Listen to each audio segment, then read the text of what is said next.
El canal del Congreso presenta.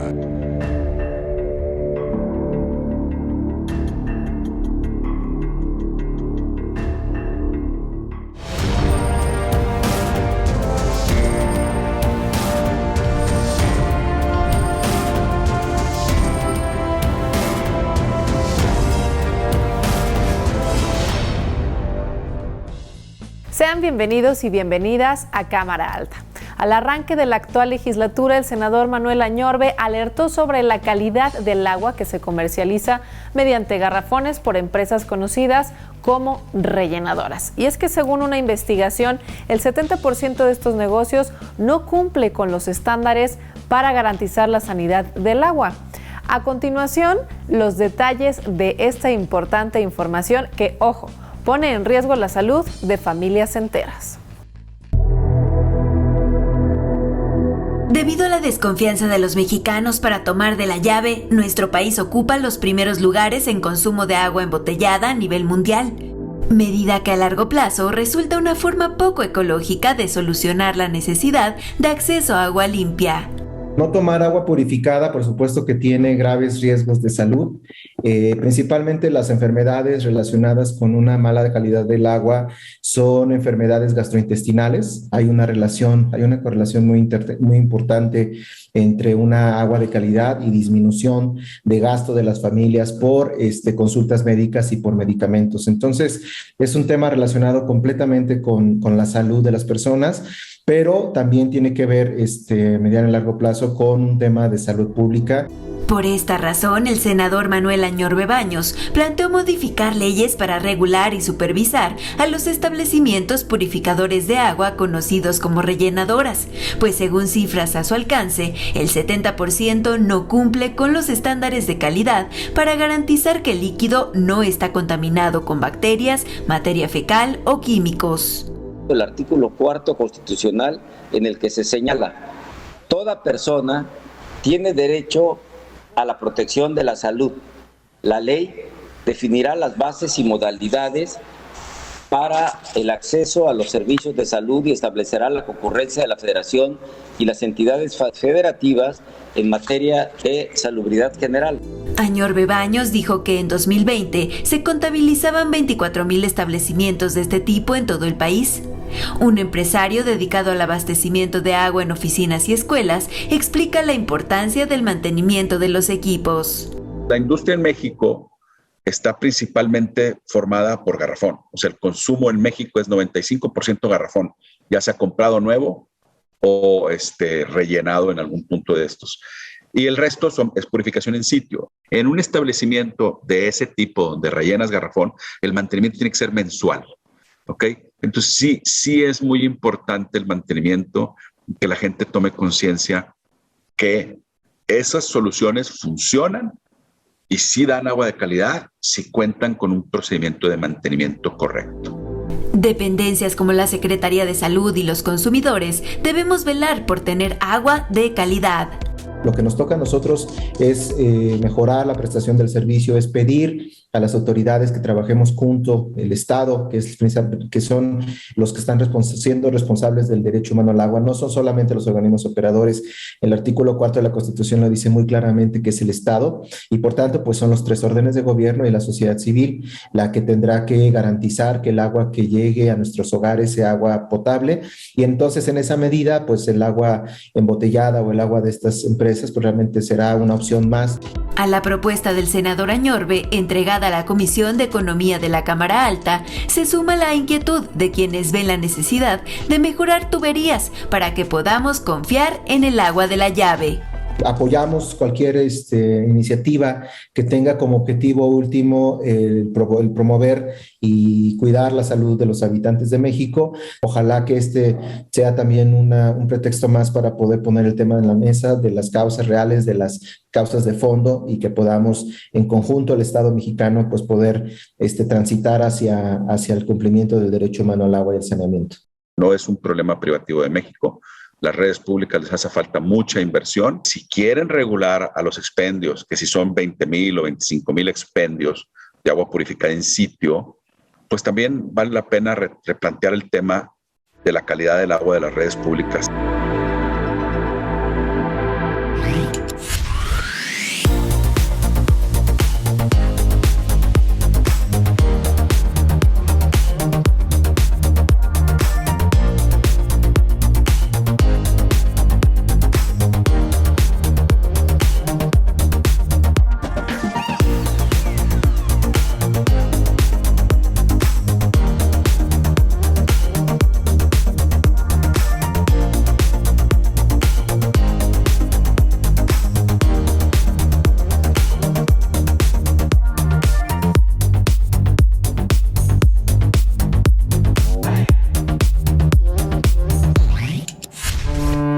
La biografía del hombre común es el relato de sus empleos, de sus enfermedades, de sus viajes, de su ubicación familiar situándolos entre dos fechas tope, la de su nacimiento y de su muerte. Pero la del héroe, la del santo o la del apóstol, es el catálogo de sus afirmaciones, de sus virtudes de excepción, de singulares expresiones humanas. Con estas palabras arrancó la sesión del 7 de octubre de 1957, fecha en que fue impuesta la medalla Belisario Domínguez al licenciado Roque Estrada Reynoso. El siguiente al turno en el uso de la palabra fue el senador Manuel Pavón Bahaine, quien, como es costumbre en estos actos, recordó al insigne senador chiapaneco Belisario Domínguez, de quien, por cierto, en aquella misma sesión se develaba un busto y un mural en el recinto de Xicoténcatl. Dentro de breves minutos, el señor presidente don Adolfo Ruiz Cortines descubrirá el magnífico mural, obra del expresivo pincel del artista Jorge González Camarena, quien con gran maestría ha sabido plasmar las etapas simbólicas de la revolución, ostentando como figura central la gigantesca imagen de don Belisario Domínguez en una jornada que es la confluencia de dos corrientes, una que arranca del pasado y otra que, iniciándose en el presente, traza la ruta abierta hacia el más remoto porvenir. Fue el mismo senador Pavón Bahaine quien habló de los méritos reunidos por el licenciado Roque Estrada Reynoso para recibir la medalla Belisario Domínguez, y lo hizo en los siguientes términos. Una vida íntegra consagrada a la justicia, a la superación de la ley, a su fiel y exacto cumplimiento dentro o fuera de los puestos gubernamentales. Un denodado defensor de la doctrina filosófica de la revolución social. Una figura benemérita que es modelo de valor, de decoro y ejemplo de quienes con la noble profesión de abogados pueden cruzar bajo el cielo azul de México con la admiración, el cariño y el reconocimiento de los mexicanos. Roque Estrada Reynoso, medalla Belisario Domínguez, 1957. Según datos de la Organización Mundial de la Salud, los infartos al miocardio y los accidentes cerebrovasculares cobran más de 17 millones de vidas al año en el mundo, cifra que para el 2030 se estima que podría llegar hasta los 23.6 millones de fallecimientos. Por esta razón, algunos investigadores consideran este problema como una pandemia permanente sobre la cual es primordial tomar medidas urgentes, justo como la que recientemente fue propuesta en la Cámara Alta. Les cuento los detalles. Hablar de muerte súbita cardíaca es un tema de gran impacto social, ya que la pérdida de un ser querido que se encontraba aparentemente sano viene a afectar emocionalmente a toda la familia. La muerte súbita cardíaca es un evento en donde hay un paro del ritmo cardíaco de manera súbita, es decir, las personas pueden de repente dejar de tener un latido cardíaco y bueno, esto sucede en cualquier momento de forma inesperada y bueno, hoy en día casi el 50% de las causas de la muerte súbita son por problemas cardíacos. De acuerdo con la Organización Mundial de la Salud, las principales causas de mortalidad en el mundo son la cardiopatía isquémica y el accidente cerebrovascular, mientras que el INEGI informa que la principal causa de muerte en México son las enfermedades del corazón, con un promedio de 150,000 fallecimientos al año. Enfermedades cardíacas y enfermedades cerebrovasculares son consideradas tiempo dependientes y se llaman así porque el factor tiempo es lo que determina con mayor medida el pronóstico o inclusive la muerte de una persona. Es decir, son enfermedades que cuando se presentan se deben de atender en el menor tiempo posible. El Senado de la República aprobó por unanimidad una reforma para fortalecer la prevención y atención de muertes súbitas cardíacas, por lo que la Secretaría de Salud deberá determinar las normas para atender y prevenir el paro cardíaco súbito cuando éste se presenta en centros de trabajo, educativos, deportivos y sociales. Este suceso ocurre cuando el corazón late tan rápido que se detiene por completo, de modo que debe tratarse rápidamente ya que de no hacerlo se provoca la muerte en pocos minutos. Está demostrado que el uso oportuno de los desfibriladores en estos casos podría salvar la vida de las personas y en su caso permitir que lleguen a los servicios de emergencia correspondientes. Es indiscutible que en México los ataques cardíacos son un problema de salud pública que constituyen la primera causa de muerte en el país. Durante muchos años el sector salud había estado esperando reformas como estas, iniciativas que creo y consideramos desde el punto de vista de la Sociedad Mexicana de Urgencias que son muy importantes. Primero por dos situaciones. Somos uno de los pocos países de América Latina que no los tienen. Y segundo, porque de alguna manera se exime de responsabilidad a una persona, pues de la población en general, a que pueda dar reanimación cardiopulmonar sin tener una responsabilidad legal sobre ese paciente o esa persona.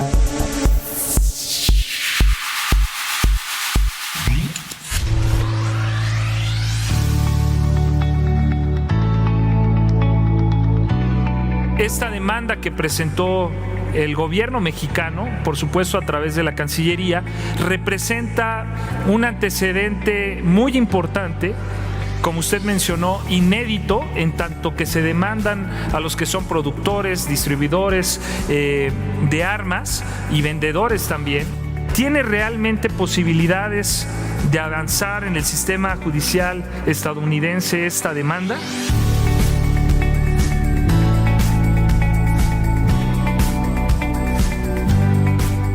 ¿Qué posibilidades tenemos de ganarla? Hoy 50-50. ¿Vale la pena jugar el 50? Sí. Porque si no lo hacemos, como ya dije, van a ser cientos de vidas las que vamos a perder por no decir o no hacer lo que tenemos que hacer, que es demandarlos. Ahora, ya están claras las posiciones, Gobierno de México versus la industria de armamentos.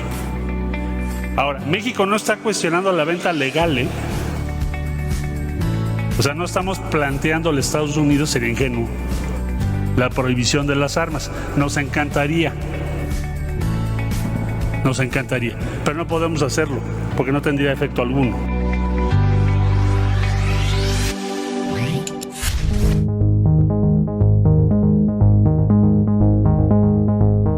Todos los seres humanos, por el hecho de serlo, tienen derechos frente al Estado y este tiene la obligación de prevenir que se violen dichos derechos.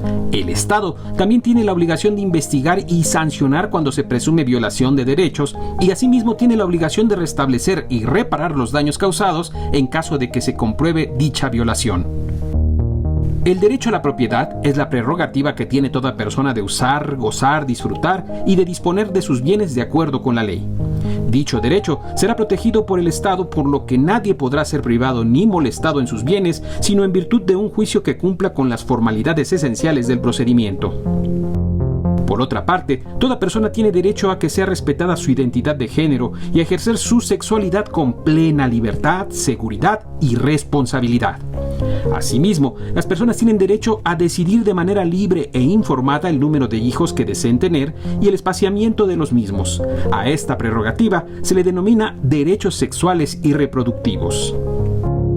Por lo que respecta al derecho de acceso a la información, el Estado debe garantizar el derecho de las personas para acceder a la información pública, buscar, obtener y difundir libremente la información en cualquiera de sus manifestaciones, ya sea oral, escrita, medios electrónicos o informáticos.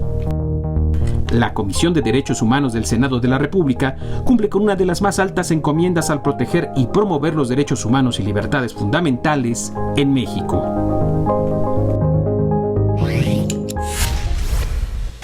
En el artículo 4 de nuestra Constitución se reconoce el derecho humano al agua. Dice, toda persona tiene derecho al acceso, disposición y saneamiento de agua para consumo personal y doméstico en forma suficiente, salubre, aceptable y asequible. Sin embargo, cerca de 10 millones de mexicanos no tienen acceso al agua y mucho más no cuentan con el servicio de saneamiento. Atender esta emergencia es una de las prioridades en la agenda de la Cámara Alta.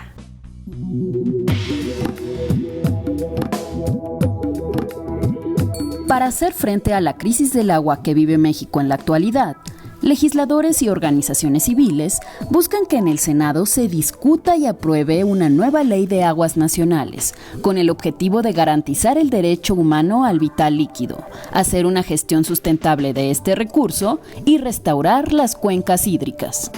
Para analizar las diferentes aristas de este tema, el Senado de la República organizó el foro La Emergencia Climática en México, donde se expuso que la actual legislación ha provocado el despojo de agua a comunidades y pueblos indígenas, además de que la pandemia incrementó los conflictos relacionados con este tema. Nos vamos a enfocar en tratar los problemas de la crisis del agua, su acceso como derecho humano, y a la contaminación de cuerpos, cuencas, ríos y lagos, y qué se está haciendo desde todos los sectores para encontrar soluciones a estos problemas, desde tecnologías de limpieza hasta propuestas en el marco legislativo para poder resolverlas. De acuerdo con información de la Comisión Nacional del Agua, en lo que va del 2021, México registró las peores inundaciones y sequías en los últimos 20 años. Además, 70% del territorio nacional no cuenta con acceso al agua y 60% de nuestros cuerpos de agua están contaminados.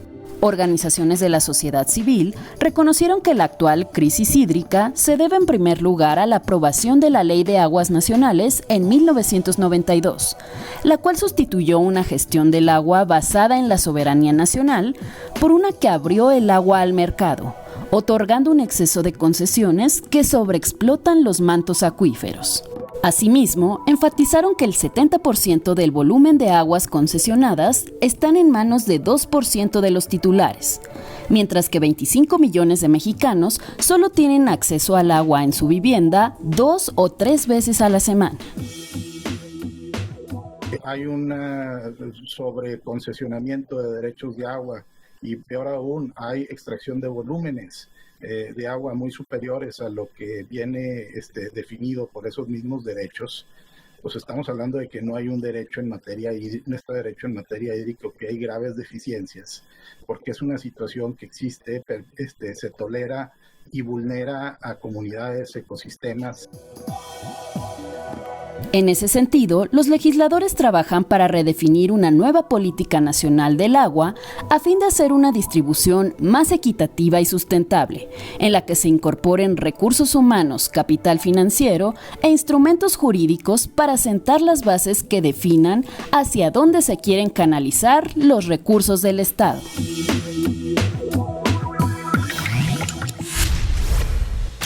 En el marco del análisis del tercer informe de gobierno, el recién nombrado secretario de Gobernación dijo ante el Pleno del Senado que la dependencia a su cargo trabaja en colaboración con los 3 órdenes de gobierno para garantizar la gobernabilidad democrática, el respeto y la protección de los derechos humanos. A continuación, la crónica de este ejercicio de rendición de cuentas en la Cámara Alta. Apaciguar los ánimos de polarización en el país fue una de las principales peticiones al responsable de la política interior, Adán Augusto López Hernández, presente en la Cámara Alta para continuar con el análisis del tercer informe de gobierno. Me alarma ver cómo están los polos radicales. Por un lado, el presidente todos los días ataca, agrede a quien piensa distinto, pero por el otro, y esto lo digo en autocrítica, la oposición muchas veces cuando contestamos con el mismo odio y con la misma postura radical. No se va a solucionar los problemas de México con odio, se van a solucionar generando consensos. Creo que en lugar de pensar que hay un pueblo malo y un pueblo bueno, todas y todos podremos pensar que todas y todos somos el pueblo de México, porque el pueblo de México es el científico, el académico, el pueblo de México es la persona más humilde de este país, pero también el pueblo de México son las mujeres que buscan justicia. Ninguno de nosotros es dueño de la verdad absoluta. Toca pues a todos llegar a construir un mejor México. Con apenas un mes en el encargo, el secretario de Gobernación describió las tareas realizadas por su antecesora, quien ahora recibió este informe como presidenta de la mesa directiva de la Cámara Alta. Y a ella le tocó articular una política pública que de alguna manera pues vino a romper, a confrontar políticas que estaban establecidas de antaño, y ella supo conducir la política interna del país y durante 3 años pues hubo gobernabilidad en México. Ahora nos corresponde a nosotros continuar con esa labor. A pesar de la apertura al diálogo y la concertación, vinieron los cuestionamientos en todos los tonos. Digno ejercicio de rendición de cuentas por parte del gobierno en la Casa del Federalismo. De acuerdo con nuestra Carta Magna, este Senado de la República tiene el mandato constitucional de ser guardián del federalismo. Señor secretario, ¿qué acciones tiene contempladas para fortalecer a los estados, a los municipios, desde lo local hacia lo federal y no al contrario? Las mujeres en México no somos una minoría, somos el 51% de la población. Somos sinónimo de lucha, entrega, esfuerzo y trabajo. ¿Cómo se está previniendo y combatiendo la violencia de género y sobre todo la violencia política de género? ¿Qué acciones se seguirán implementando desde la Secretaría a su encargo para atender a estas caravanas migrantes con base en el derecho internacional? Se ha disminuido presupuesto, capacidades, atribuciones y las áreas afines en su cargo. Y me parece que eso es un ejemplo de la reducción de la capacidad del Estado en un momento tan crítico, secretario. Y por supuesto que hay ejemplos muy valiosos que yo reconozco en la Secretaría, pero no basta la voluntad si no tiene el músculo y la capacidad democrática del Estado. Hoy requerimos una profunda reforma social que permita construir los cambios, el derecho humano al libre tránsito, al refugio y al asilo, y por una reforma migratoria que respete los derechos humanos. Bajo la promesa de responder a cada cuestionamiento por escrito, el titular de Gobernación ocupó su tiempo para recalcar su apertura al diálogo y su disposición a construir consensos. Nosotros los respetamos a todos y hacemos nuestra esta expresión. A cada agravio, pues vamos entre todos a responder con una idea. A cada infundio respondamos todos con una propuesta. Y a cada descalificación respondamos todos con una sonrisa. Mi compromiso como mujer de Estado, y subrayo mujer de Estado, señor secretario, porque siempre se decía hombre de Estado. Así que mi compromiso como mujer de Estado es ser puente que acerque posiciones y construya acuerdos democráticos entre los órganos del Estado y cumplir a cabalidad mi compromiso con el mandato legal de conducir la relación del Senado con los poderes de la Unión. Construir con todos una nueva gobernabilidad, ejerciendo una presidencia imparcial que escuche todas las voces para acercar posiciones.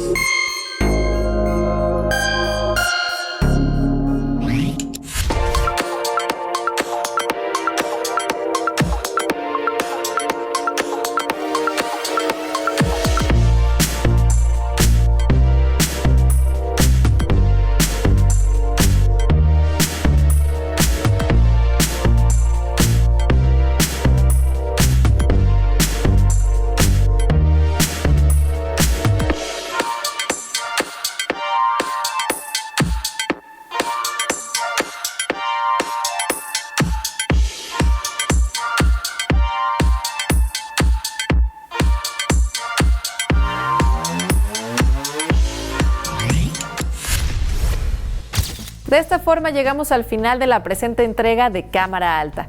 Comentarios, sugerencias y aclaraciones, por favor, a través de cualquiera de los medios de contacto que ponemos a su disposición en estos momentos en pantalla.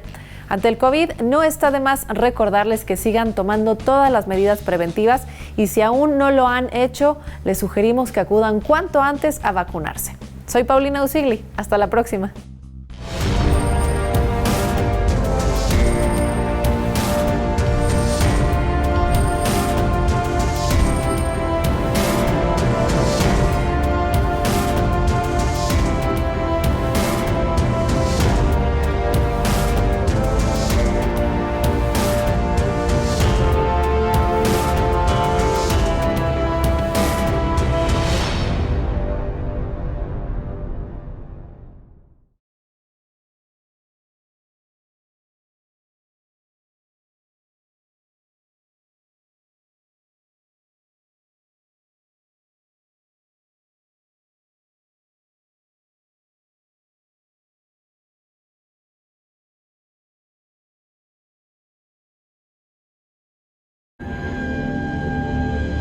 El canal del Congreso presentó